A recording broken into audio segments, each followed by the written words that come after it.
பிரெஞ்சுக்காரர்களிடமும் டச்சுக்காரர்களிடமும் சிக்கி சின்னாபின்னமான புதுச்சேரி இந்தியா விடுதலை அடைந்த பிறகு ஒரு குடும்பத்தின் கோரப்பிடியில் சிக்கியது.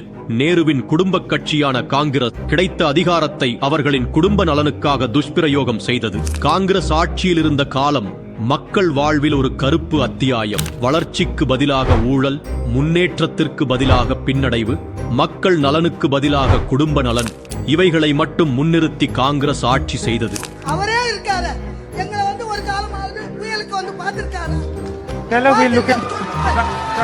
At that time, during cyclone, sir, river cyclone, I came and visited the area and gave relief to them. That she said.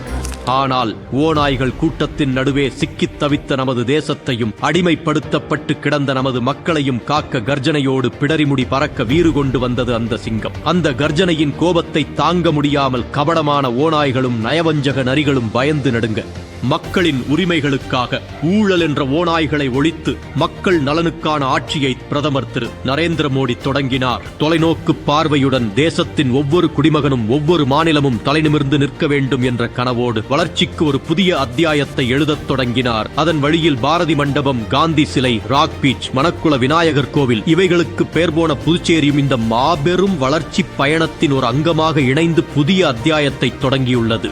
I want Puducherry to be the best. By best, I mean B for business hub, E for education hub, S for spiritual hub, T for tourism hub. ஏழை எளிய மக்களின் வாழ்வாதாரத்தை முன்னேற்றும் வகையில் அனைவருக்கும் வீடு கட்டும் திட்டத்தின் கீழ் 11,226 வீடுகள் கட்டித்தரப்பட்டுள்ளன. பிரதமரின் இல்லந்தோறும் குடிநீர் திட்டத்தின் கீழ் புதுச்சேரியில் 100% வீடுகளுக்கும் குடிநீர் இணைப்பு வழங்கப்பட்டுள்ளன. பிரதமரின் சமையல் எரிவாயு திட்டத்தின் கீழ் 19,340 புதிய எரிவாயு இணைப்புகளும் 30,613 இலவச எரிவாயு சிலிண்டர்கள் வழங்கப்பட்டுள்ளன. பிரதமரின் மக்கள் ஆரோக்கிய திட்டம் மூலம் ஒவ்வொரு குடும்பத்திற்கும் ஆண்டுக்கு 5 லட்சம் வரை மருத்துவ செலவுகளுக்கான நிதி அளிக்கப்பட்டு வருகிறது. 5 லட்சத்திற்கும் மேற்பட்டோருக்கு மருத்துவ காப்பீட்டு அட்டைகள் வழங்கப்பட்டுள்ளது. இதன் மூலம் 63,000த்திற்கு மேற்பட்டோர் பயனடைந்துள்ளனர்.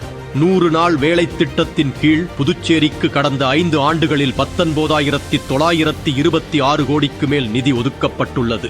பிரதமரின் வங்கிக் கணக்கு திட்டத்தின் கீழ் 2,62,315 பயனாளிகளுக்கு வங்கி கணக்குகள் தொடங்கப்பட்டுள்ளன. புதுச்சேரியில் சாலையோர வியாபாரிகள் வாழ்வாதாரத்தை மேம்படுத்த 10,000 ரூபாய் வரை மூலதனக் கடனாக 5,289 நபர்களுக்கு வழங்கப்பட்டுள்ளது. தேசிய சீர்மிகு நகரங்கள் திட்டத்தின் கீழ் புதுச்சேரியில் 919 கோடி மதிப்பில் 67 திட்டங்கள் மேற்கொள்ளப்பட்டுள்ளன.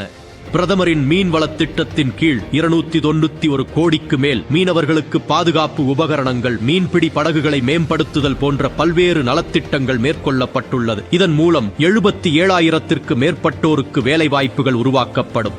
இப்படி ஒரு பக்கம் நமது புதுச்சேரியின் மக்கள் மீது கவனம் செலுத்தி வரும் பிரதமர் மோடி அவர்கள், இன்னொரு பக்கம் புதுவையின் வளர்ச்சிக்காக ஏராளமான திட்டத்தை மேற்கொண்டு வருகிறார்.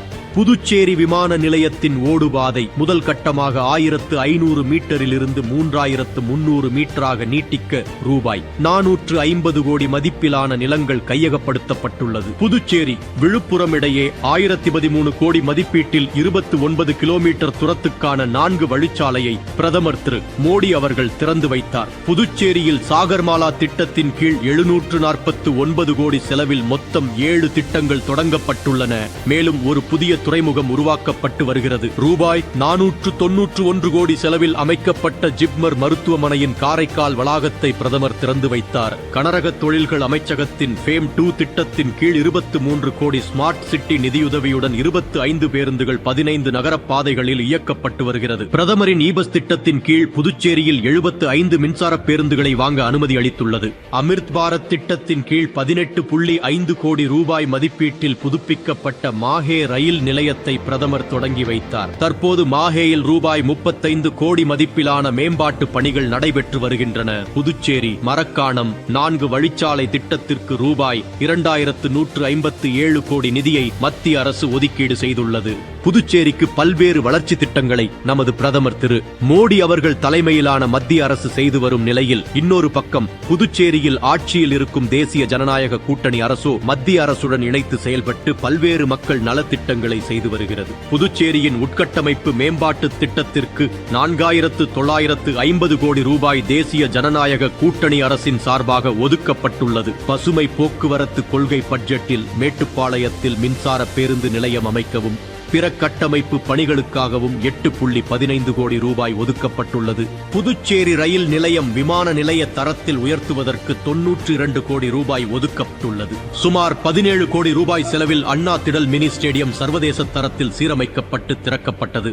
புதுச்சேரியின் அடையாளமான ஆய் மண்டபம் மற்றும் பாரதி பூங்கா 1,33,00,000 செலவில் மின்னொளியால் அலங்கரிக்கப்பட்டுள்ளது. புதுவை புலேவார்டு பகுதியில் 52 கோடி ரூபாயில் பாதாள சாக்கடை தூய்மைப்படுத்தப்பட்டுள்ளது. தேசிய ஜனநாயக கூட்டணி அரசு பெருந்தலைவர் காமராஜர் நூற்றாண்டு வீடமைப்பு திட்டத்தின் மூலம் குடிசைகளை கான்கிரீட் வீடுகளாக மாற்றுவதற்கு வீடு ஒன்றுக்கு 5 லட்சம் நிதி உதவி வழங்குகிறது. மேலும் பிரதமரின் கிராமப்புற வீட்டு வசதி திட்டமும் நடைமுறைக்கு கொண்டுவரப்பட்டுள்ளது. எல்பிஜி சிலிண்டர் மானியம் திட்டம் மூலம் 3,58,000 குடும்பங்கள் பயனடைந்து உள்ளனர். சிவப்பு ரேஷன் அட்டை வைத்துள்ள குடும்ப தலைவிகளுக்கு மாதம் 2,500 ரூபாய், மஞ்சள் ரேஷன் அட்டை வைத்துள்ள குடும்ப தலைவிகளுக்கு மாதம் 1000 ரூபாய் வழங்கப்படுகிறது. புதுச்சேரியில் அனைத்து ரேஷன் அட்டைதாரர்களுக்கும் 4,750 ரூபாய் மதிப்பிலான பொங்கல் பரிசு தொகுப்பு வழங்கப்பட்டுள்ளது. புதிய பிறந்த பெண் குழந்தைகளுக்கான நிலையான வைப்பு தொகையாக 50,000 ரூபாய் தேசியமயமாக்கப்பட்ட வங்கிகளில் வைக்கப்படுகிறது.